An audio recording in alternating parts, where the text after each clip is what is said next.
Depois da Magnitsky, Moraes levanta censura contra Constantino. Por quê? Eu sou André Marcília, advogado, professor de Direito Constitucional, especialista em liberdade de expressão e vou conversar um pouco contigo, explicar o que aconteceu nesse caso. Será que o Moraes recuou? Será que o Moraes está com receio? Qual é o receio? Apenas 2 dias depois de ser sancionado, o ministro Moraes levantou toda a censura contra as contas em redes sociais do Rodrigo Constantino. Primeiro é bom que a gente diga que o Constantino, ele foi, obviamente, de forma injusta, teve as suas contas bloqueadas. E por que o Moraes fez isso? Porque o Moraes entendia que tinha havido desinformação por conta do Constantino. É errado, não é correta essa visão. Primeiro que o Constantino, ele opinava a respeito de temas e segue opinando e muitíssimo bem, mas opinião não pode ser desinformativa. Quando você opina, diferente de quando você informa, que você informa um fato frio, quando você opina, você mostra a sua visão subjetiva sobre determinado fato, né? E é isso que ele fazia. Então, uma opinião jamais pode ser desinformativa, sobretudo as opiniões do Constantino, que são sempre muito bem respaldadas e vai ser muito bom tê-lo de volta às redes sociais. Então já está errado a visão do Moraes sobre o Constantino. E erradíssimo que ele censure as redes dele, quer dizer, impedindo que ele se manifeste no futuro. Isso é pura censura prévia. Impedir alguém de se manifestar para sempre é impedir o ilícito e o lícito também. Portanto, isso é censura prévia. Você impede a pessoa de errar e de acertar. Isso não faz o menor sentido. Agora, como é que a gente deve entender, então, esse fato? Foi um ato de justiça? Não, não foi um ato de justiça, precisamos dizer, porque ato de justiça seria se o Moraes reconhecesse, olha, eu mantive as contas do Constantino por 2 anos aqui censuradas, eu reconheço que houve censura e que não fazia mais sentido isso ficar de pé, agora eu recuo e vou até me responsabilizar pela censura que promovi contra ele. E vou abrir mão aqui também da censura de todo mundo, de todos os demais jornalistas que nos mesmos processos e pelas mesmas razões equivocadas eu mantive durante esse tempo todo censurados. É isso que o Moraes fez?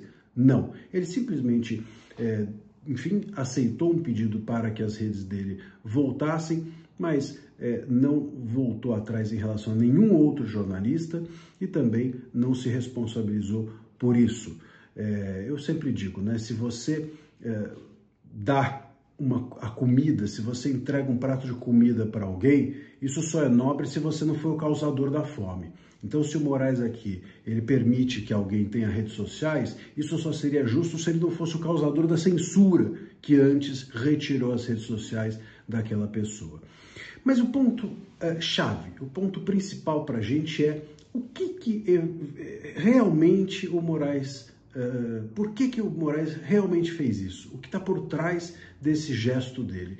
Esse recuo, entre aspas, do Moraes só em relação ao Constantino e a mais ninguém, tem a ver, para mim, com o fato de que hoje o Constantino é um cidadão norte-americano. Então, manter as contas do Constantino censuradas, o Moraes sabe que é violar ou seguir violando o direito de um norte-americano. E foi justamente por isso que o Moraes foi sancionado.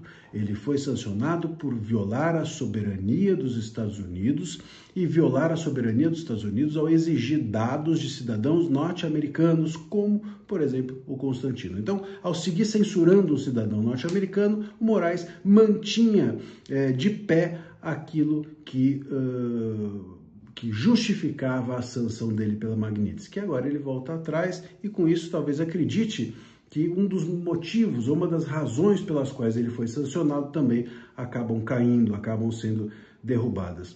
Vamos ver se isso é mesmo verdade, se o Moraes está recuando em relação pelo menos aos cidadãos norte-americanos, se ele está pelo menos percebendo que não dá para mexer com os cidadãos norte-americanos. É pouco, mas já é alguma coisa.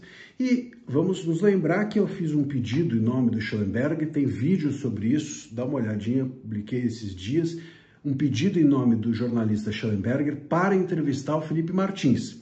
E se o Moraes negar o pedido de entrevista, ele não estará censurando apenas o Felipe Martins, mas também a liberdade de imprensa de um jornalista dos Estados Unidos. Será que ele vai recuar também nesse caso? Será que o Moraes pelo menos vai deixar de censurar os cidadãos norte-americanos e apenas se dedicará daqui para frente a censurar os brasileiros? Nós lamentamos, mas como eu disse, é pouco, mas já é alguma coisa. Se o Moraes não recuar 1 milímetro pelo tanto de mal que ele já fez até agora, já será muito. É isso. Se você gostou dessa análise, se você gosta desses conteúdos que eu publico aqui, curte, compartilha, siga o canal, que a gente sempre vai trazer vídeos com análises jurídicas sobre os fatos e os descaminhos das nossas cortes, sobretudo do STF no Brasil. Um abraço.